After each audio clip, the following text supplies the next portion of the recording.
Is that, Cynthia, what's the longest idea there? Hang on. What's the idea that's 10 years long? We were talking about the water. Water is forever. There is no time limit. We are going to need to love it forever. Great. Water is forever. Anyone else with a longer idea than 10 years or 10 years? 5 years? Well, anyway. So dwell on that and think about how long. How long is yours? Mine is when I start my second lease of life, when I turn 100 and go for 200. So it would be 50 years. Okay, that's good. I'm more thinking 5. Working on, okay. Okay, we have something between 5 and 100. Excellent. Really good. So we would like to today do an assessment of the markets as well, just a sort of a sample. So could Anders and Doha come up here and just, we had our fellow facilitators for the 4 markets rooms. So for those of you who didn't attend, we had divided 16 challenges into 4 rooms. Room number 4 was climate and clean air challenges, 4 of them, and that was hosted or facilitated by you, Anders. What could you give us an example of some story that came up? Yeah, very quickly it turned into 3 groups, and people kind of jumped ahead and started discussing, which was wonderful. So we had one large group discussing the excess heat from ESS. We had one medium group discussing rice straw problems, and one tiny group discussing hurricanes. And Niklas from Superlab is in the back, and I'd like to ask you to discuss, because you and Sylvia from Nordic Urban Resilience discussed the hurricane problems in Florida, and you made a clear match from the beginning, and as I understand it, you already have a kind of a semi-project going around this. Tell us more what your idea was and what you're doing now. Yeah, well, when we started talking, and we had never met before, and we realized that we had way too much in common, because I used to live in Florida, so I've experienced the hurricanes. I have friends that live there and go through it, and she has a good process to solve the problem. And I work with product development, so I know how to work within a process too, so it was a match made in heaven. And you call your idea a Scandinavian approach for collaboration. And tell us just quickly about your thoughts here. No, but there's some study made that that's Scandinavian processes and the Scandinavian way of approaching a problem is something that's looked into around the globe. So we think that with our knowledge, and we might come with something special. Thank you. And to me, this is 100% the bridge, and there's even water between us and Florida. So thank you very much. Thank you so much. That was super exciting to hear. The challenge stated by Florida or St. Petersburg or the Tampa Bay area, which today is by World Bank rated as one of the 10 most at-risk regions in the world when it comes to climate-induced hurricanes or storms. They have assessed the potential damages of a Katrina-sized hurricane to 156 billion euros. Translated into euros, obviously they do it in dollars, but never mind. So it's a big issue. The challenge is posted outside, and more about that in the exhibition. Yasmin, you were hosting the room in here, which was about cities and infrastructure. Yes. What came up during But that? I think we had really interesting. I think everyone were working a little bit individually in the start, and then finding their collaboration partners, and I think a little bit during the process we also figured out that you can actually bring things to the table that you didn't know that was worth something. Networks are a great asset. We not only here, we found out, for example, for the transport system in Bangalore, we found out that a center has a large office there, and we have a lot of access there. We had Agencia with us, also having offices there. So, I mean, you can, once you actually get down to it, you see that you have more connections and actually more to give into those different challenges than you think. And then we had we talked about the pipes in Florida, we talked about transport system in Bangalore, we had housing in West Cape in South Africa, really a large group that was working on that with very different stakeholders. And I think Danielle, who is our partner in South Africa, will be very pleased to hear that we have a lot of questions to actually bring back to the partners that want to take this a step further. And we had the mines, and I think that was really interesting. And I would ask Claes, maybe, could you say something about that? Because I think you tried to take your idea with you without me seeing it, because it was quite... And I was like, no, it's mine. I think with a good match, Malin I led.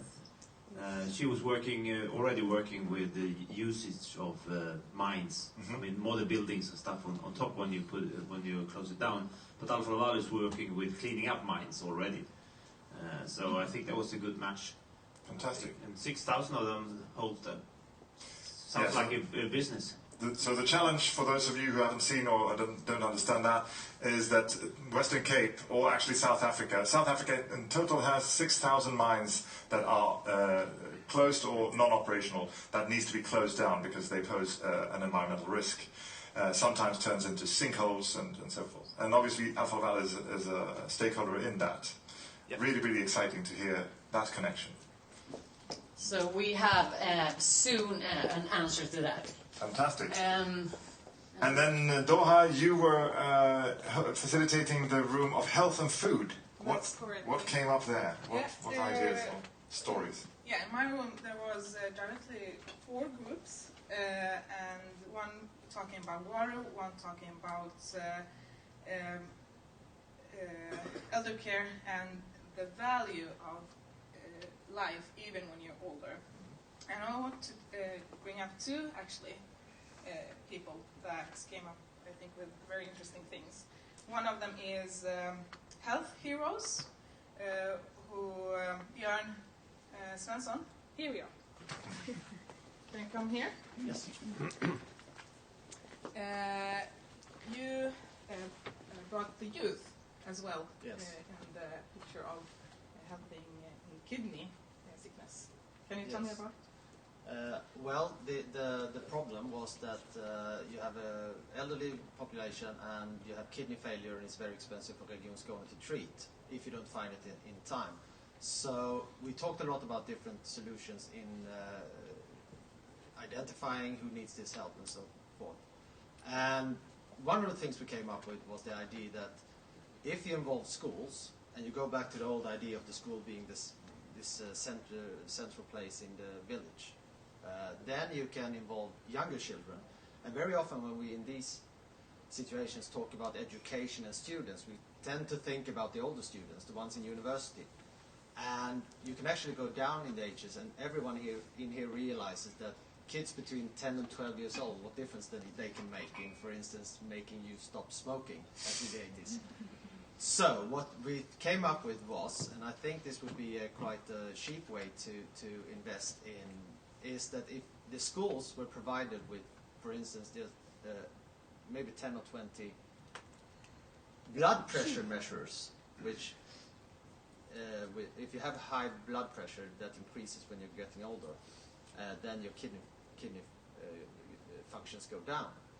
If we provide these to schools and learn children how to use them, learn them about kidneys and the body in general, they could actually try their own blood pressure, and they could actually try their family's blood pressure, and make it more natural to do that.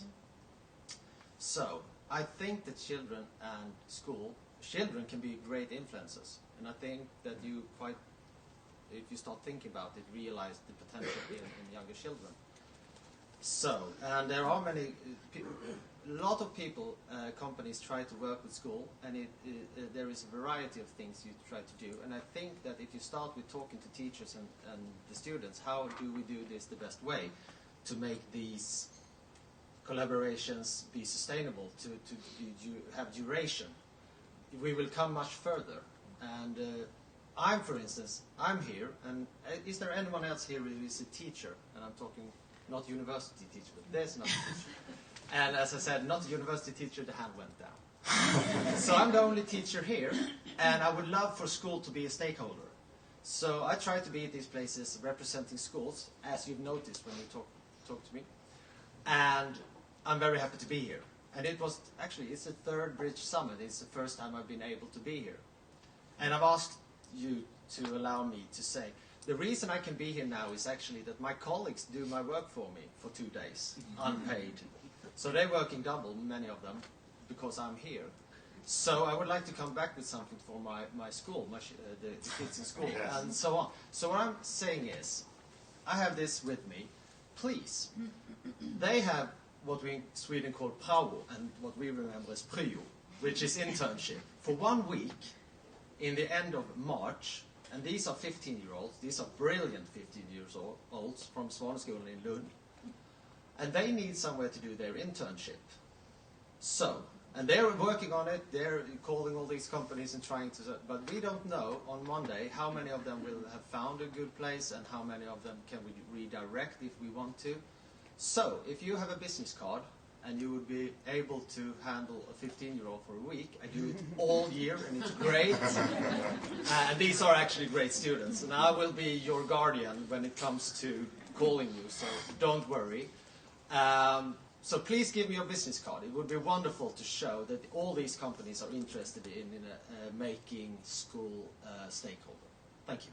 Will they, thank you, that's beautiful. Yeah, that's a quick question. Will these 15-year-olds be able to take the blood pressures of the companies that they do internship with? Not just, because we need someone to provide the blood pressure measurement things. Anyone?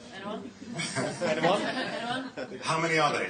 The 15-year-olds that you're sending out, how many 15-year-olds? There are about 120. Most Oh. of them would probably have found places, Okay. or we will have places for them, but still, I would love to have not 1 card, 2 card, 3 cards. I would love to come back with 20, 30 or 40 cards. And that wouldn't And you be will any not, problem. there is no, you don't have to Amazing. make good on the promise, but give me your card, just to show that this is I networking. just close the doors and just stand there. So.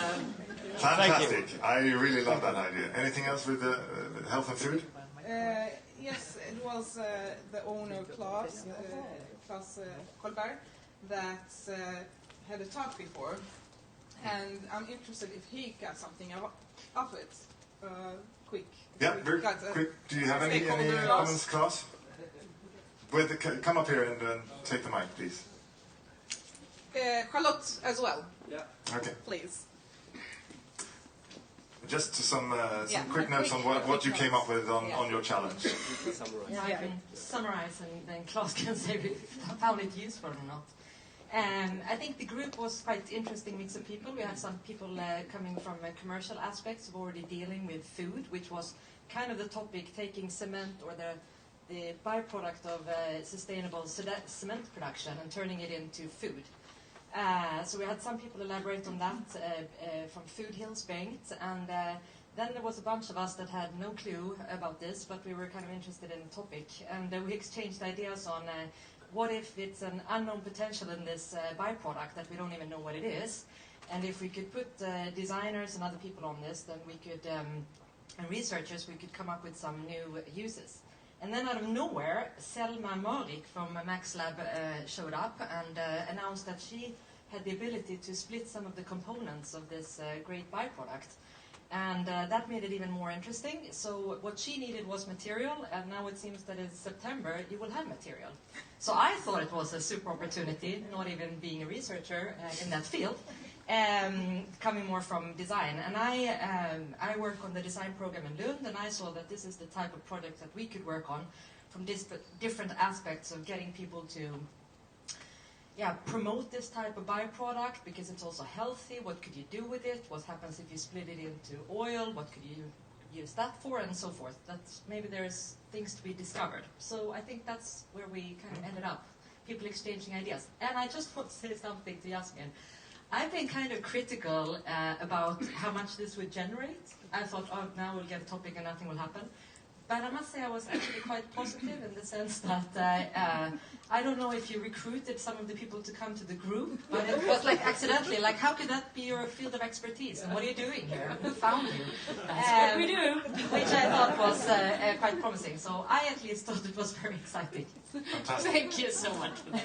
Yeah, Charlotte, you summarized it very much, but I was very excited. I learned so much with these contacts, and I really have a bunch of business cards which I will use, and we will create a lot of new ideas and products, I'm sure about it. So that's what I got from it. Thank you so much. Really, really nice.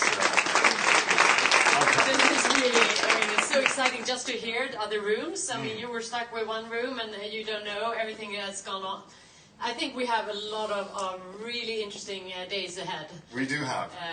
And I think sort this out. The initiatives that were spawned all sort of circle around the new ways of influencing through kids, through communication, education, new technologies to be used or utilized, or actually taking first steps or implementations, new partnerships being formed, definitely, and new incentives being sort of highlighted or devised or clarified. So really, really exciting to, and we will be taking these initiatives further by introducing them to the challenge owners. And first and foremost, there will be a workshop in Bangalore in February, late February. We're arranging one in Lusaka in February, March, and then one in Sao Paulo in March or April. So that is that will be the next steps for many of these initiatives. Right. So let's start today. Let's start the day. Thank you. And so then the first talk of the day is a distinguished guest from across the strait in Copenhagen. Many of you have probably heard of the legendary executive chief of the Danish Design Centre in Copenhagen. I'm quite, when we talk about design, I'm quite puzzled really by the fact that design so often still is regarded as something, that comes to the end and it's about color and shape, and that fixes. It's a bit like lipstick on a pig, really. And I'm stunned that design is still quite struggling with getting in at the beginning and to see the wonders that design can make if it actually gets to fuel the process throughout, many processes. And here to talk about that, we have indeed the chief executive of the Danish Design Centre, the former CEO of Mind Lab Copenhagen, also a member of the Royal Academy of Design in Denmark, author and contributor to the Harvard Business Review and more publications, the one and only Christian Bason. A warm hand.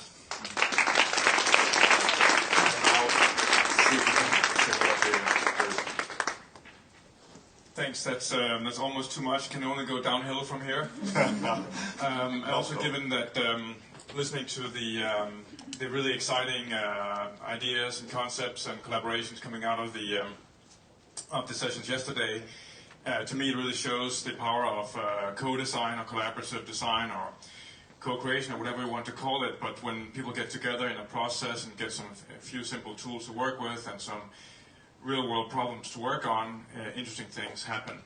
In a way, that's also what design really is about. So what I'll try to talk about this morning is a few perspectives on how we might expand and strengthen our ability to innovate and come up with better approaches and concepts to address the big, difficult challenges of our time through design. It's also, in a way, a prototype, as we would call it in design language, because a colleague and myself are beginning to write a new book, and the working title is Expand. You might see that word up there on the screen as well. And what better way to write a book than by testing some ideas and some concepts with audiences around the world and seeing how it resonates. I'll also, of course, have to say a little bit about what do I mean by design, since we already have a beginning discussion on definitions here and putting lipstick on pigs or what we mean by design. So here's one definition that I think is important. It's actually coming from a non-designer, but Herbert Simon, who won the Nobel Prize in economics back in the 1970s, but did write a book called The Science of the Artificial, which was one of the first major academic works on the world of design in a very broad sense. And the reason I like this quote is simply that it frames design as the science of imagination, of futures, of creation, of what might be, rather than the exploration and analytics and data collection about what is already happening and how the world works today. And I do think we need that kind of future-oriented stance and methodologies that come with the design profession if we do want to address challenges in not just the near future, but maybe in the longer future. So at the Danish Design Centre over at the bridge in Copenhagen, we're quite ambitious in terms of wanting to make a contribution to not just Denmark, but the world, by bringing design skills and perspectives to leaders in business, to individuals, but also to our public institutions and our society, enabling them to shape what they need to shape. Now, whether the next is a service or a product or graphic design, or whether the next is really a new business model or even a new system or a governance model, that's quite open. But quite often when we work with partners in the design space, it goes way beyond individual services and products, and often the design challenge today is to begin to look into what might be the next model for value generation, whether it's in business or in government or in between. We are living in this humble little building on the waterfront in Copenhagen. It's also been attacked a little bit with the architecture, probably mostly because this is the first building on the Copenhagen waterfront that has been designed not by a Dane, but by somebody from Holland. Yeah. So that was already then the things started to get off track. But this building called Blocks is also a really, really interesting ecosystem that those of you who don't know it should know it. I've had the pleasure of meeting our colleagues from the Bridge Summit and Altitude meetings there. Basically, this is a major investment by the Danish philanthropy Realdania, together with the state of Denmark and with the city of Copenhagen, to create an ecosystem around architecture, design, and technology that can shape our urban future. So we are working on the big challenges of cities around the globe and trying to leverage the capabilities of designers and architects to address them. So we have 500 people already working in the building on those issues. We are there, the Danish Architecture Centre is there. We have a startup hub that we are running with the first design-based incubator in Denmark, certainly, for early startups. I'll say a bit more that later. And so it's an interesting platform, you could say, to bring together both national but also global partners in addressing urban challenges. So we're out there in the building with a little studio outfit. And you can say that we are basically working to, speaking of bridges, to bring designers and business leaders and government leaders together and bring the capabilities and skill sets and mindsets of designers into very different contexts where you normally wouldn't find necessarily design-based approaches to innovation and change. So that's also been something we are working on with the corporate side. These are just a few of the organizations we currently run a network with around how do you organize for design and innovation within large corporate structures, or even within, as HK here, within a union. This is one of the largest unions in Denmark, organizing office workers and semi-skilled or mid-level educated professionals in how do you actually generate systematic innovation by organizing in design studios or innovation labs or digital transformation teams or whatever the current flavor is, but what is the art and craft of organizing innovation and bringing design methods in a systematic way into organizations. So that's what we're exploring in this collaboration we have. We call it X Labs. I've also spent quite a lot of time looking into what can design do for government, for policy making. Wrote a PhD on the topic of leading public design. What are the leadership skills we need to drive change by bringing again design skills into very complex types of organizations. Looked into what would it take to innovate at the European Union level across 500 million citizens. Certainly also today the European Union does need a little bit more innovation, maybe a bit more ability to be citizen-centered, and so that's also been quite an exploration. Now the world that we live in, and I think that was probably also something you discussed yesterday, is increasingly complex, characterized by wicked emergent problems. The turbulence, both politically but also literally in terms of our climate, is increasing. And of course we're also in a very networked world underpinned by technology. That means that we can connect with resources globally if we want to, but it also means that it can be quite difficult to understand the emerging nature of the networks we're part of.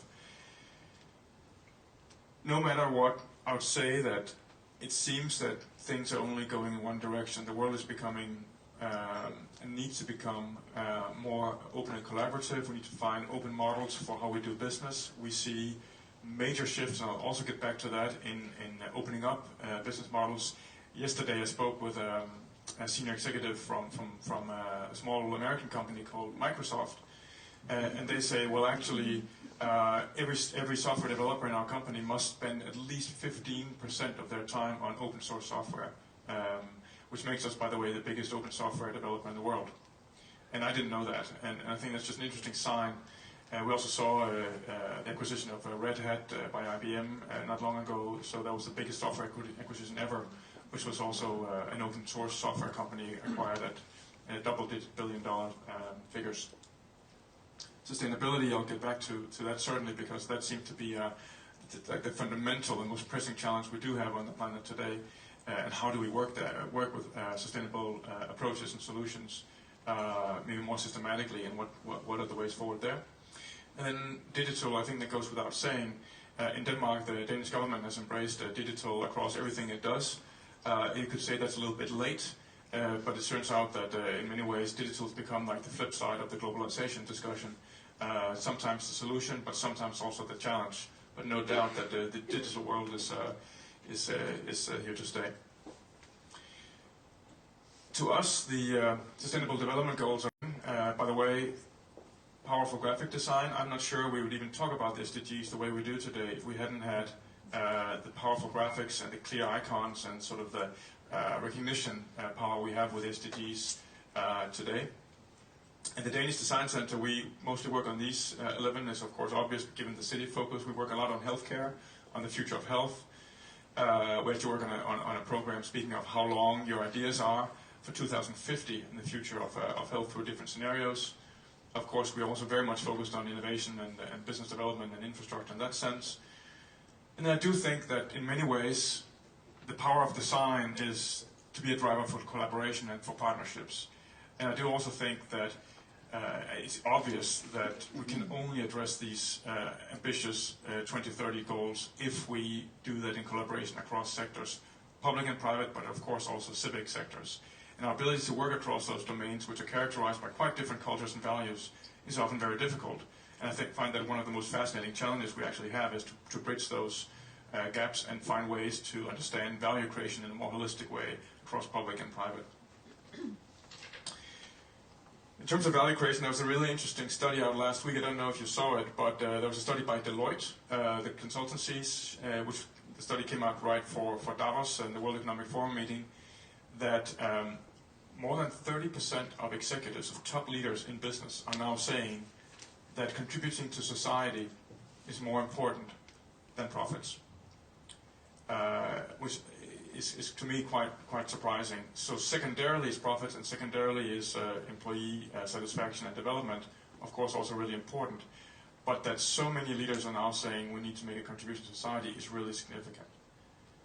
Last week, this company, Christian Hansen, based in Denmark, was also named the world's #1 sustainable company by Corporate Knights, a think tank in Toronto. And I'll just mention that briefly because as we were planning in my presentation today, we discussed what is going on with sustainability and what is going on with corporate leadership in that field. And here we have a company that's more than 100 years old and basically works in creating what they call good bacteria, microbes that we put into pharmaceuticals, into our food. Actually, every second yogurt consumed globally includes bacteria from Christian Hansen. So the likelihood that you actually had some of Christian Hansen this morning is pretty big. But what they say at Christian Hansen is that they are sort of affirming that adopting SDGs and sustainability into all parts of their value chain and building on a natural-based model for our food supply and our health sector is, a very, very strong competitive edge. I think we'll see more and more companies around the world in all types of sectors that are realizing that a fully integrated, sustainable model is key to their competitiveness. So it's no longer a question of first you're competitive, then you can do a bit of CSR, but actually contributing to society is the key factor that then drives competitiveness. I promised a little bit deeper definitions on design. I'll do that briefly, but just to say that increasingly we are seeing design and designers and or design methods being brought in as an integrated part of the innovation process, both in business and in government, and ranging from early startups to large corporates, as I mentioned. This is one way of framing design, that we need a profession and we need professionals who can challenge the status quo, who can ask the difficult, challenging questions, not accepting a brief or accepting a top-down directive. We need to include, as a very basis of our innovation, a human perspective, both on an individual level, on a collaborative or group community level, and at a societal level. We need to have a mindset and practices and very concrete methodologies that enable us to try things out fast, early, to eliminate error and mistakes and learn fast as we attempt to innovate and address complex problems. And we need to find ways to be more concrete. I've attended many, many workshops like the ones you held yesterday, and I'm actually very positively surprised at how concrete and specific many of the ideas that came out of your work was, and how you had already traveled to Africa and Latin America and elsewhere to continue the conversation and continue the actual hard work of finding workable solutions. Because often when we meet very smart people, so-called very creative people, we can also end up being extremely abstract and theoretical and never end up with something that is tangible, specific, that somebody can engage with, that can actually begin to be put into the world and create value for people. So being concrete is one of the practices, and that's where design becomes specific. It is also about form giving and shaping and giving expression to ideas in a tangible way. In terms of process, I'd say that you can Google design or design thinking and you'll find literally thousands of models and process models. I think the important part about designing is that it's not a linear, simple formula. You can just apply a methodology and then magically innovative solutions happen. It's much more of an iterative, messy process that really moves between exploring problems from a human perspective, generating ideas, bringing in other perspectives and knowledge fields, bridging those types of knowledge, creating synthesis, and then experimenting, prototyping, trying things out, learning, and then iterating, and doing that multiple times in what it can feel like quite a hard and messy process. I think that's one of the challenges with design becoming so successful in many companies. There's also a risk that people think it's this perfect formula for organizing a project or organizing an innovation process, that people get disappointed if it doesn't produce results. Point is that this is hard work. If you really want to address problems and challenges, it still takes a lot of work, a lot of skill, a lot of multiple professions and disciplines to bring them together. And no methodology is magic. No methodology can solve everything. Increasingly, I talk about design plus, which means bringing these types of processes together with other types of skill sets and domains, like the whole field of startups and startup mindsets, field of foresight and scenarios, fields of right now we're running challenge awards. So bringing different methodologies together. For us, it's always powered by design, but also bringing different skill sets and the domains into the mix. So This question of expansion came from a conversation I started a year ago with my co-author Jens Martin Skibsted in Denmark, a designer, by the way, also a very good bicycle designer. He's behind the bicycle brand Biomega, which now also runs lots of electric bicycles and just launched our first electric car as a prototype. But where we're looking into, we're discussing how can we get better? How can we find better ways at expanding and strengthening the way we work with the future? Because the future is, in a sense, coming at us at different paces and speeds, but there's no doubt that we have to be more proactive, more explicit, more deliberate in how we deal with it if we want to create a better planet and more value for ourselves and our fellow citizens.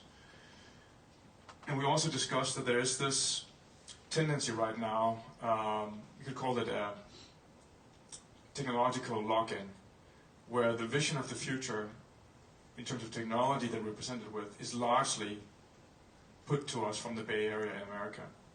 It is largely an American-centric, technology-centric model delivered by usually highly educated white men in very pleasant surroundings in Palo Alto and in the area. That does not necessarily take account of the diversity we have in our humanity. Does not necessarily take account of different models and ideologies even of how we could live in this world. And we're also seeing, of course, right now a big techlash against those models and those approaches and those cultures. But we don't necessarily know what to replace it with. So we still have very deterministic ways to work with the future in terms of what technologies will be available, at what speed they'll be developed, and what the end is. It's all going to end with a singularity, and then the machine's going to take over, and we'll all be, I don't know, subjected to the robots. So how do we challenge that and do that across different domains? How do we take control of our future rather than let the technology define it? So we came up with the idea of expansions. Idea of expansions are a way to challenge our thinking, help guide us in our innovation work, and just kind of provoke us to perhaps find other avenues, other directions than the ones that were immediately in front of us. It's a very simple concept. Maybe we can get some better, but with the feedback you're giving today or other discussions we have. But we really did want, with this upcoming book, to provide some resources to really engage us in different ways of thinking. I've got 7 of them. We've got 7 of them. And maybe it'll turn out to be 6, maybe it'll turn out to be 8 or 9. We'll see, but I'll share 7. I'll give a few examples, mostly from my own work, but also from other areas, in terms of how we can understand these expansions. The first one is about time, which is, of course, quite relevant, also the conversations you had. And I'll just share with you one fascinating example about how we can expand our thinking in terms of time. So this is the little village of Trena, I hope I pronounced it correctly, it's in Norway. And this little place in the world, in a Norwegian coast, has had people living there or human settlements for about 9,000 years. And given what happens with urbanization and people moving to cities and young people being more attracted to urban environments, this is, of course, I should say, of course, same thing happens in Denmark, and happens globally. It's a place that's being depopulated and challenged. But energetic people in the community have decided to change this. And here's a really nice quote from one of the project managers really driving the reinvigoration and community building in this little spot in the world. It's a nice ambition, isn't it? That designed for the next 9,000 years. We started with artist in residence programs, has now grown into a major rock festival in this little spot. They're considering because now, of course, local governments all over Norway is visiting to find out what's going on there, and because now people are staying and people are engaging and communities building and there's new houses coming up. And so now they're considering creating a bureaucracy or bureaucrat in residence program. So bureaucrats and policymakers can come and stay for a while and find out what's going on. I kind of like that. I might go myself. As I kind of hinted at earlier, our ideas of value creation also need to be expanded. There's still quite a focus on traditional capitalist extraction of value and profit making in the private sector, and also really in many ways a lock-in in the public sector, often quite focused on productivity in the public sector, not even on the good outcomes we want to create. But we're seeing increasingly that we need to look across many dimensions of value when we think about innovation and change, and really take a more holistic perspective, which is, by the way, one of the good things that the SDGs help us with. We also need to change the models of value creation from linear to circular. And one example is a program we're running over at Blocks, together with Realdania, funded by them. And actually, tomorrow in Copenhagen, we have the final jury meeting on deciding who will be the winners of this challenge program called Circular Construction Challenge, about designing out waste in the built environment. We're narrowing down from 6 to 3 winners, and each winner will receive 1 million Danish kroner to pretty freely be able to use that money to prototype, build partnerships, fine-tune their business model, market, and so on. And they'll also receive 3 very, very intense 3-day design boot camps to help them bring design thinking and methodologies into how they create their final circular business models. All run by us in partnership with philanthropy and with external experts. And so here there's a very, very systematic process to underpinning and building circular models. I'll give an example by the end of my presentation of one of the models that's emerging. Another example is this program called InnoFounder, which is the design-based startup incubator we run at Blocks that I mentioned earlier. And where the interesting part here is that you see that these are all young university graduates running startups. More than half of our current cohort of startups, about 30 of them, are impact-oriented.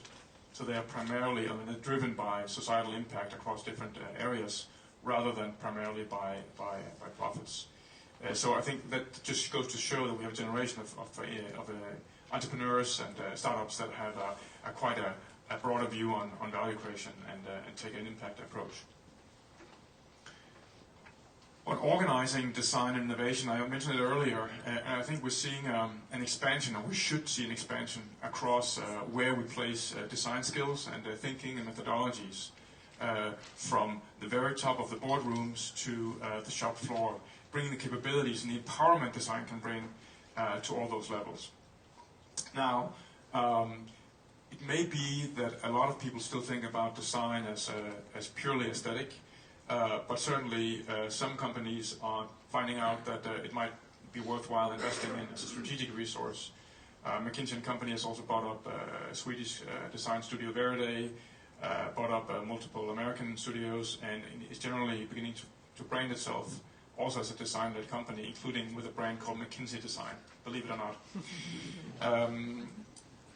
And by the way, the launch of McKinsey Design came at the same day as the company published a study on the business value of design, showing that design-led companies outperform non-design-led companies by more than 30% in terms of revenue. So there is a very sort of clear economic and financial argument for design-led approaches, and they're not late to find that out. Bringing design in a more distributed way, we see IBM, they've trained more than 160,000 people. 160,000 people in design methodologies across IBM, which is a technology firm. But increasingly it's becoming a human-centered, design-led firm. I'm looking forward to seeing what that kind of distributed approach, bringing design all the way out to the front ranks, bring to a company like that.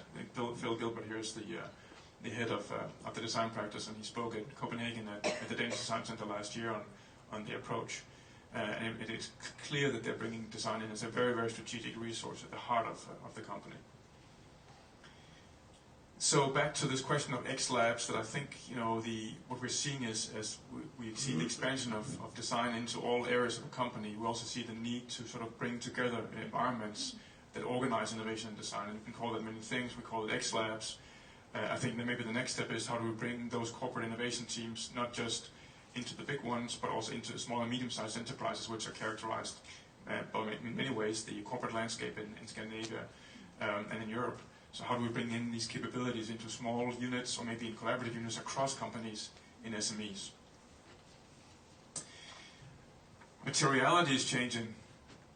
What do we mean by what's physical and what's immaterial? I think also that just thinking in immaterial concepts and that includes services can challenge our way of doing things. It can challenge the way we create value. So how do we bridge what is immaterial and what is material? Of course, in a digital world, but I'll give you a very concrete example that is not so digital, it's more of a service argument. So, what does it mean to design for services? This is animated Temmensen. She's was the project director for the new children's hospital in Copenhagen.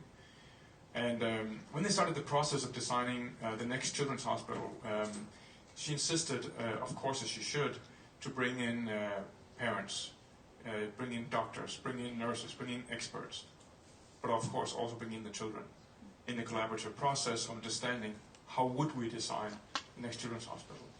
And you might think this is an architectural challenge and a physical infrastructure challenge, but it's actually also a challenge of, maybe more fundamentally, how would you create the best possible service experience in the best possible environment for children who are very, very sick.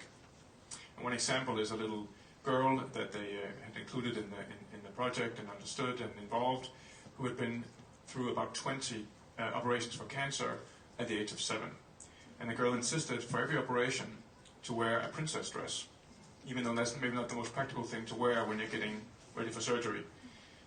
And what did that tell them? What did that tell the team? Well, it told the team that we need to create a hospital where there's space for play, where kids can be kids, families can be families, even though they're in very difficult circumstances.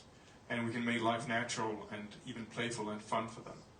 So space for play became one of the absolutely key design principles for the service design for the future experience for children in the hospital. And now, that was the hard part of it, of course. The easy part is then to wrap a building around that service experience, which we're doing now, and this is the winning architecture that will come up in Copenhagen in the next few years. But thinking about the material and thinking about the services first, and then we can think about what things are going to look like. Yeah? Expansion number 5, I mentioned already, how do we expand across sectors and domains? How do we find ways of collaborating? It's much, much easier said than done. I spent a lot of time working inside government, as mentioned before, inside MindLab, leading that innovation team in Danish government. And it's just incredible how both public and private have their own very narrow ideas of how we create value, and they're not very good at talking to each other. But it's changing. One example, we worked last year, we're still working with the United Nations Development Program. This is a workshop template from the team from the United Nations Development Program UNDP office in Montenegro, where the following challenge is being addressed. How might the UNDP at a global level act as a platform rather than as a project organization?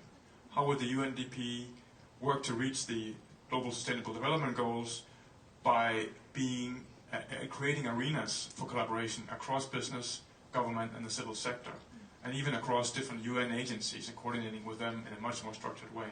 They call it a platform way of working, which means not just creating digital platforms, which we know a lot about, also in the private sector, but creating new arenas where you can bring resources in and design better solutions together.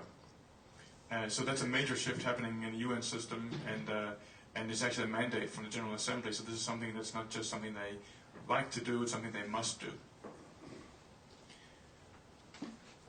Another example is the World Economic Forum. I'm a member of a working group there called, a very short title, as they always have.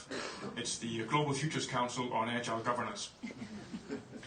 And this is what we're trying to do. We're trying to say that we need to govern in ways where we include industry and sectors as much as governments in finding ways to regulate and govern technology and new business models.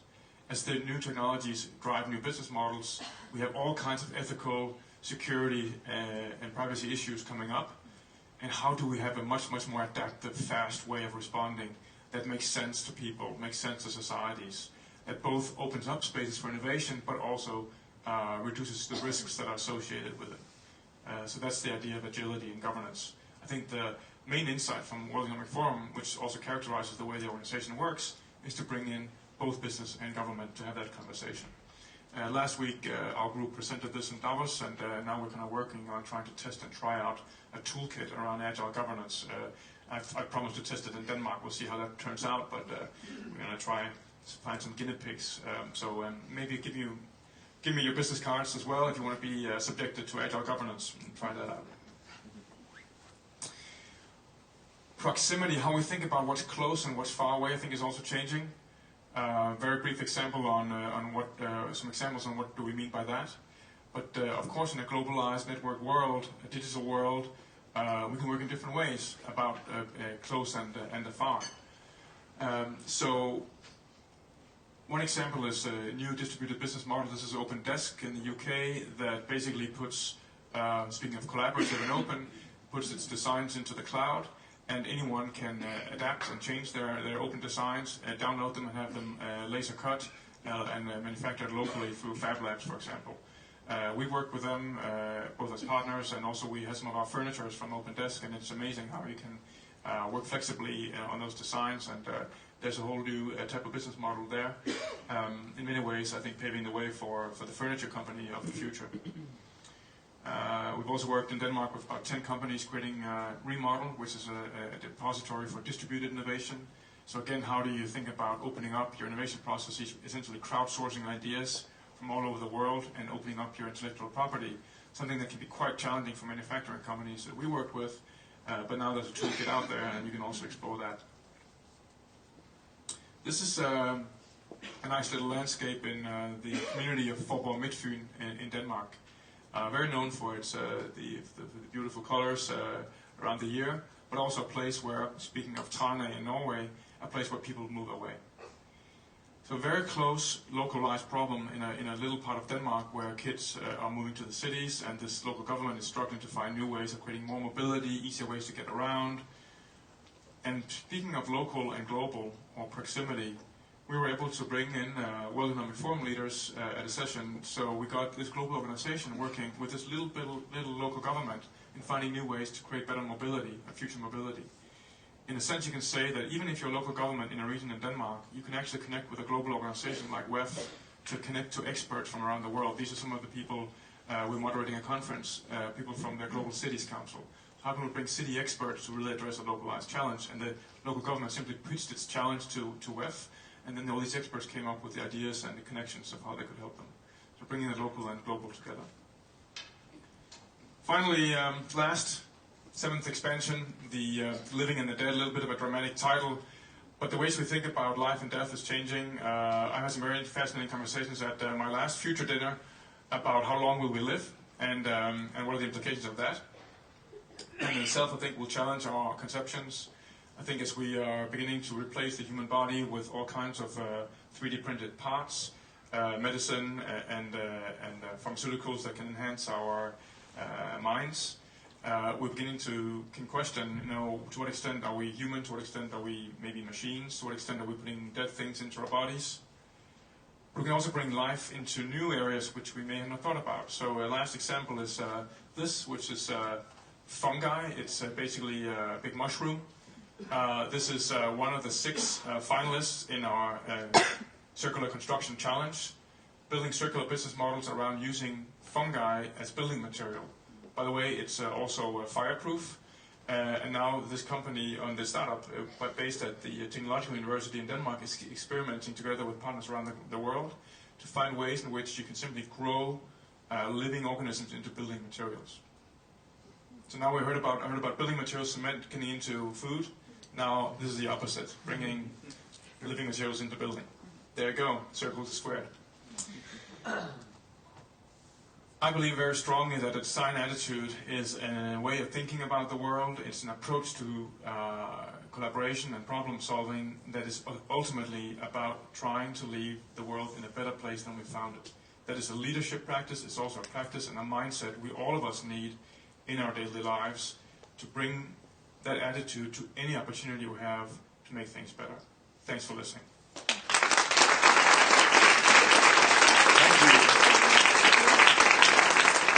Thank you, Christian. That was truly exciting. I'm just curious. So 7 is a magnificent number and you've chosen, where you present 7 ways to expand design into the future. Did you choose that number by design? So I actually don't remember, but Jens Martin and I had a lot of conversations, and then you always, I mean, 7 is a pretty magical number, isn't it? And so it's probably not quite a coincidence, but I also think that when you write, you know, things change, and who knows, we might end up with 5. But 5 chapters, that's too little for a book. 7 is pretty good. Then you have an introduction, you have an ending, you have a perspective. I think it's going to be 7. I think it's magnificent, so no questions further. So I'm going to open up the floor for questions, and Jasmin, will you help me with that microphone? So if you have questions, just raise your hand and get ready. But while you prepare and work up the Swedish courage to ask those questions, I'll pop another one. I particularly like the last dimension here, expanding design into the dimension of life and death. So would you say that it's actually a thing to design your lives after death, beyond death? I mean, we see that happening already, right? And I don't know whether that's a good thing or not, but clearly we see tech entrepreneurs in Silicon Valley again trying to either find ways to freeze down their dead bodies once they're gone, find ways to create a digital self, right? We all have a digital self nowadays in some way or another on social media. How do you transform that into something more lasting as a digital copy? There's a wonderful series that you probably know at Black Mirror, where there's a interesting episode on what would happen if you did actually upload your dead boyfriend into the cloud and take it from there. I recommend the show. It's pretty scary, but so I think it's changing, and we need to deal with that also from an ethical perspective. And I think we also, in many ways, need to bring ethics into design as a design parameter. Right. Yeah, indeed, and then the 200-year lifespan, even though it's not here already, you might use that as a design idea to make yourself more sustainable. Exactly. So we talked about that at the future dinner, and I think the very idea that you might live to be 200 provokes many ideas about how would you, so to speak, design your life, right? And how would we design education? How would we design relationships, family life, friendships? How to explore the world, how we design finance. I mean, that would be a problem. You know, what about pensions, right? So very practical things as well. So I think it's also useful to both combine. This is combining time with the life and death issue. Yeah, very interesting. When applying design, what do you see often? What qualities do you often see missed when design is not part of the process? Yeah, so of course I already sort of alluded to it, but I think that when we see solutions driven not through any kind of design consideration, we lose the human perspective. We lose understanding experience, emotion, human behavior, which can be absolutely critical in designing something that will work for people or work for a business even. We also often miss the ability to make things that are, and this comes back to the aesthetics of it and the functionality, that actually are attractive, make sense to people, are useful. So it does matter how we engage with the world. It ultimately does matter what form and shape things have, what color they have, in what order you meet them, what's a combination of physical and digital you meet in a service journey, for example, over time. So I think we lose both the human but also the creation part and the aesthetic part if we do not bring design in. Mm-hmm. So do we have any questions for Christian here? What are you thoughts on design in your context? I'd love some feedback also for the book. We'll even quote you if you want to. And now nobody. No pressure. So, there's one there. Yes. I dare. Yes. Excellent. Okay. Who are you and okay, my name is Jan. I'm a management consultant. I only think about money, nothing about sustainability. Sure. But I'm very interested in how we develop services, so that's why I'm thinking in this. But what I was thinking about, you said about that one of the 3 looking forward is sustainability as some sort of a foundation. Yes. And if I look at the 7 steps, yes, there is sustainability, as I interpret it, under the value part, where we see it's not only economical but also other values. But to me, sustainability is a little bit hidden. Yeah. If we see that's the foundation, how come it's not standing out more clearly in the 7 parts, let's say? That's really good feedback, and maybe I think that perhaps what we're saying is it would be quite simplistic to say that we need to think about sustainability today, because, as you say, it's pretty much a given. I think probably we'll have to frame that as a backdrop to everything. And then it might also be relevant to reintegrate that perspective across the different expansions as you kind of indicate, right? But I do think also that, I mean, if you look around the literature and the conversations, I mean, there's no shortage of sort of, there's almost STD washing going on, right? And so I suppose we wanted to sort of take a bit of a different avenue. Another thing I didn't mention is that you mentioned earlier, just in the morning session, how Scandinavia, the Nordics, maybe have some values, have some approaches that characterize arguably a future society. Right? So this region is actually representing some different responses to the good life and a good society than we're seeing in Silicon Valley or that we're seeing in Asia. And so we are in this book going to build on that as well and bring in, you could say, a bit of a Danish design DNA or Scandinavian DNA around this, because if you talk about the future, many people in the world will look at this region and say, this is the future. And again, that's, I think, needs to be a bit of a basis. We have one question from Swaminathan, Ramanathan.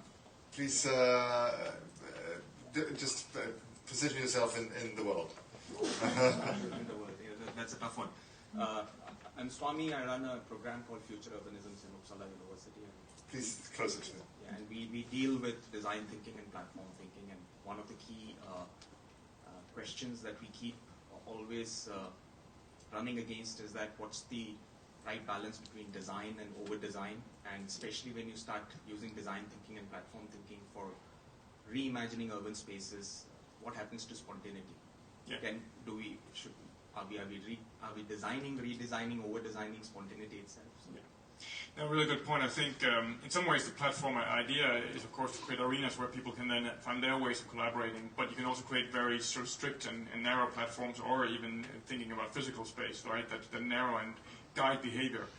And so I think what you're addressing in many ways, and this goes, I think, is relevant for all of us, is that the very act of designing is also acting of power.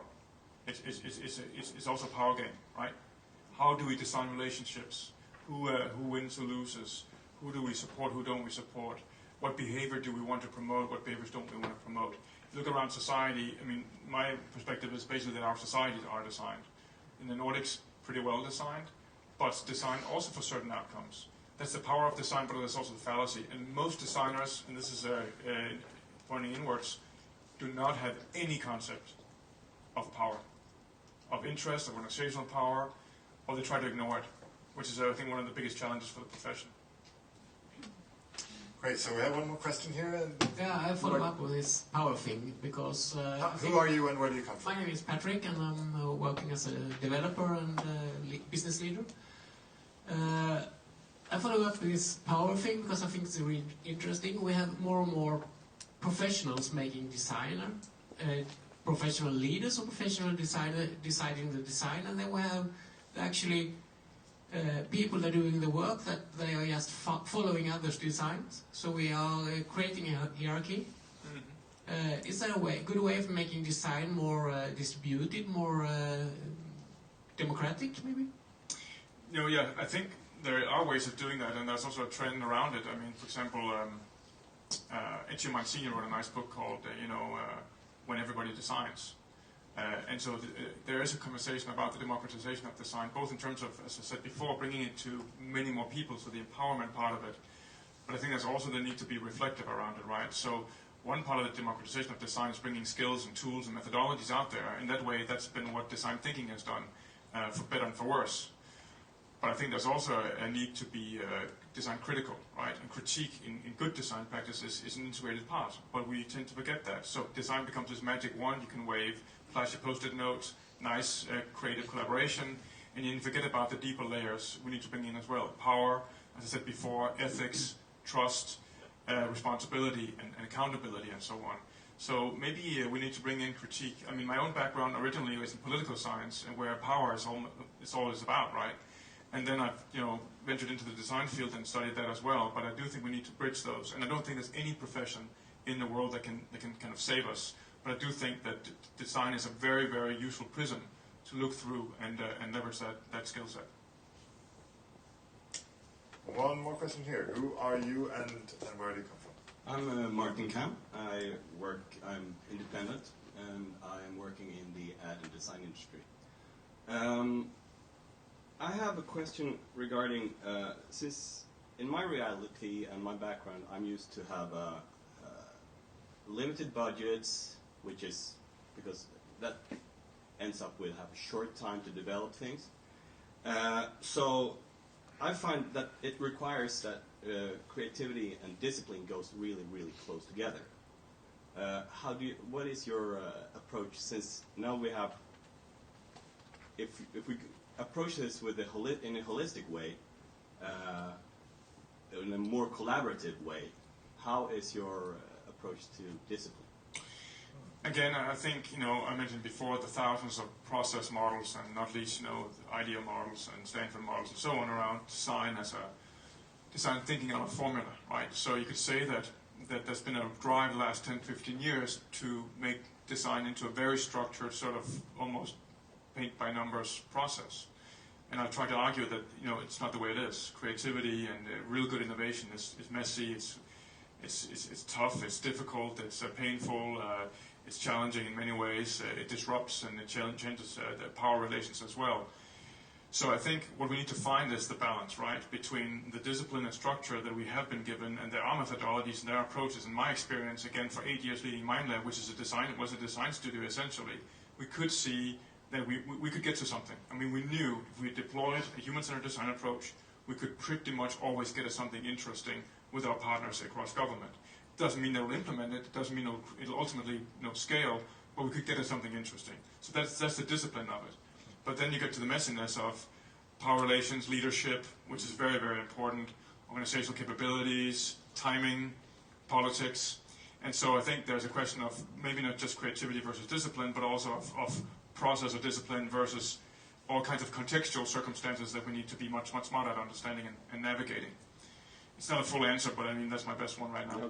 Well, would you say, I mean, it's quite interesting, this difference between design as a creative discipline and a discipline that gets the job done.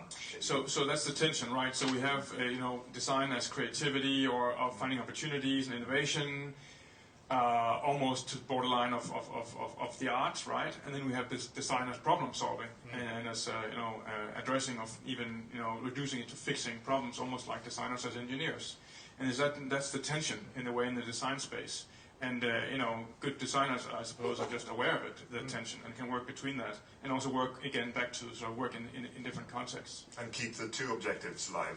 You both want to solve problems. You also find novel approaches. You both want to, maybe sometimes be radically creative, but you also want to create something that ultimately will work for people. So that's kind of the friction built in. Excellent. We have one last question from the audience. Hello. My name is Charlotte Friedel. I'm working at the School of Industrial Design at Lund University. A lot of designers in the audience. It's kind of scary. You told me that before. But I'm just asking now, say that this is true, that design is such a fantastic tool for everything. Then I'm wondering, how can we market this? Kind of egoistically thinking about myself and my future students. Why? And I also find that this kind of open sourcing and everything, a lot of people feel today that we have to do a lot of work for free. Yeah. That it's not recognized as something to pay for. Yeah. What's your thought on that? And it's really a paradox, right? So you have, the marketing has been done in Harvard Business Review and by IDEO and Stanford for about 10, 15 years. Now you have McKinsey jumping on the wagon, but you also have all other major consultancies you can think of, Deloitte, KPMG, Pricewaterhouse, they are all buying design firms or building design capabilities. So the paradox, and there's so many studies out now on the financial returns and returns on investments in design. So the paradox is that design is winning everywhere. It's an open door to say that this is an approach we need to look at. On the other hand, you do have struggling professional designers, especially out of the typically sort of the art-based design schools that are not getting paid very well, they're very precarious on employment. And are not somehow benefiting from this whole expansion of the design field and the success of the design field, with the exception of digital, where UX designers and digital designers are increasingly paid very well. And if you go to California, you can't find any; they're all in overemployment. So the answer I have, and again, also being on the board of the Royal Academy of Design in Copenhagen, is that we designers need to be better technology, better organization, and value their own work better, and not being ready to sell their work for too little. And designers also have to understand that what they are doing is not purely giving form and shape and aesthetics. It is actually addressing underlying challenges for organizations and for people, and putting themselves in that position, rather than being an afterthought for somebody who wants to make things pretty. If you play that role of making things pretty, you'll only get paid very little. But I recognize it's a huge challenge also in Denmark, and I think there are certain design professions that are winning, and others that might be left behind. Even some of those that may be the most creative and most challenging that we need. Last plug, we did a study recently. It's online. It's called the NordicDesignResource.com. Big Nordic Council Ministers program with our sister organizations across the Nordics, which means we've actually mapped how many designers are there in the Nordics, what are the skills, what are the professions. And I can tell you there's about 250,000 designers in the Nordics, so quite a few people to work with. So the colleagues for you. Fantastic. So just a quick comment. I was really curious about the invite to participate as a guinea pig in the agile government or governance. Yeah. Is that so? What are the opportunities there? More so what do you need to be a government, or could I? No, I don't think so. Yes. Okay. What we're basically doing is we're trying to create a toolkit that will, of course, be open. That's done by this World Economic Forum working group, and we need to finish it by summer. So what I'm assuming we do now is we'll kind of begin to bring it out.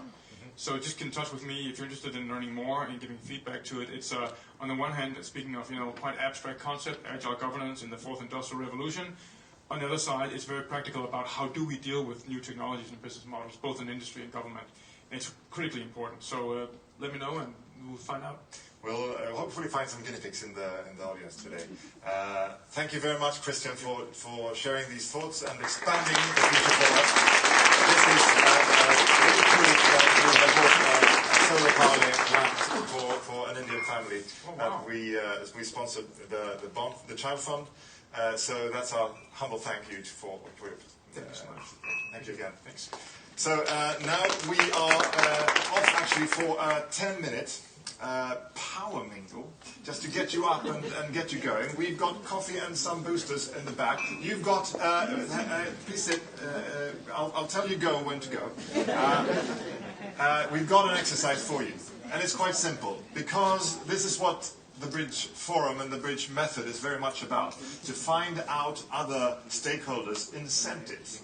What that really means is that we are always curious to find out what makes people tick. Right? What makes you tick? So that's your exercise. You're supposed to power mingle, get your energy through coffee or the little shot there, but make sure you ask at least 3, or you find out at least 3 people's tick during these 10 minutes, okay? Or 1 or 2. But aim for 3.